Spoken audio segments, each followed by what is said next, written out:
Reviews and travel in മലയാളത്തിലേക്ക് ഹാർദവമായ സ്വാഗതം.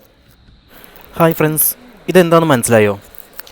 ഇതെന്ന് പറയണത് നമുക്കിപ്പോൾ പുതുതായിട്ട് വരുന്ന ഡ്യൂക്ക്, അതുപോലെ ജിക്സർ SF250 പോലുള്ള കുറേ ബൈക്കുകൾക്ക് സെൻറ്റർ സ്റ്റാൻഡ് വരുന്നില്ല.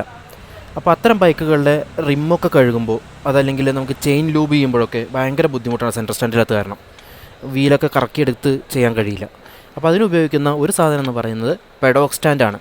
പെഡോക്ക് സ്റ്റാൻഡ് ഉപയോഗിക്കുകയാണെങ്കിൽ ശരിക്കും സെൻറ്റർ സ്റ്റാൻഡ് ഇട്ട പോലെ തന്നെ നമുക്ക് ഉപയോഗിക്കാൻ കഴിയും. പെഡോക്ക് സ്റ്റാൻഡിന് 3000 രൂപയിൽ കൂടുതലാണ് വില വരുന്നത്. എന്നാൽ ഇപ്പോൾ ഞാൻ ഈ കാണിച്ച സാധനം അതിൻ്റെ ഒരു മിനി ടൈപ്പാണ്.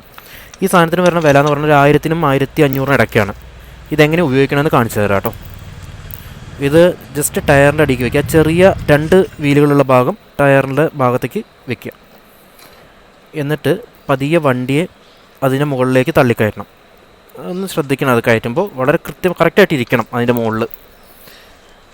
ഒന്ന് പതിയെ തള്ളിക്കൊടുത്ത് കറക്റ്റ് ചെയ്ത് അഡ്ജസ്റ്റ് ചെയ്തിട്ട് വേണം വണ്ടി കയറ്റാനായിട്ട്.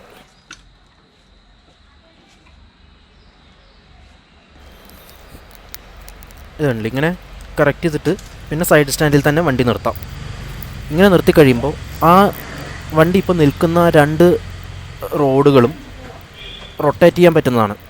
അതുകൊണ്ട് തന്നെ ടയർ നമുക്ക് ഈസി ആയിട്ട് കറക്കാൻ സാധിക്കും. പക്ഷേ ആ പൊസിഷൻ കറക്റ്റായാൽ മാത്രമേ നമുക്ക് ഈ ടയർ ഇങ്ങനെ തിരിക്കാൻ കഴിയുള്ളൂ. അല്ലെങ്കിൽ അത് ഭയങ്കര ടൈറ്റായിട്ട് ഫീൽ ചെയ്യും. കറക്റ്റായിട്ട് കയറ്റി നിർത്തി നമുക്ക് ഈസി ആയിട്ട് തന്നെ ടയറിനെ റൊട്ടേറ്റ് ചെയ്ത് നമുക്ക് ചെയിൻ ലൂബോ അല്ലെങ്കിൽ റിം വാഷോ എന്ത് വേണമെങ്കിൽ നമുക്ക് ചെയ്യാൻ പറ്റും. ഇതല്ലേ, സുഖമായിട്ട് കറങ്ങുന്നുണ്ട്.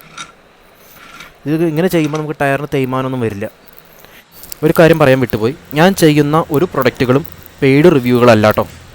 പുതിയ വീഡിയോകൾ ലഭിക്കുന്നതിനായി ചാനൽ സബ്സ്ക്രൈബ് ചെയ്യുക. ഒപ്പം തൊട്ടടുത്ത ബെല്ലൈക്കൺ കൂടി ക്ലിക്ക് ചെയ്യുക. Like, comment and share.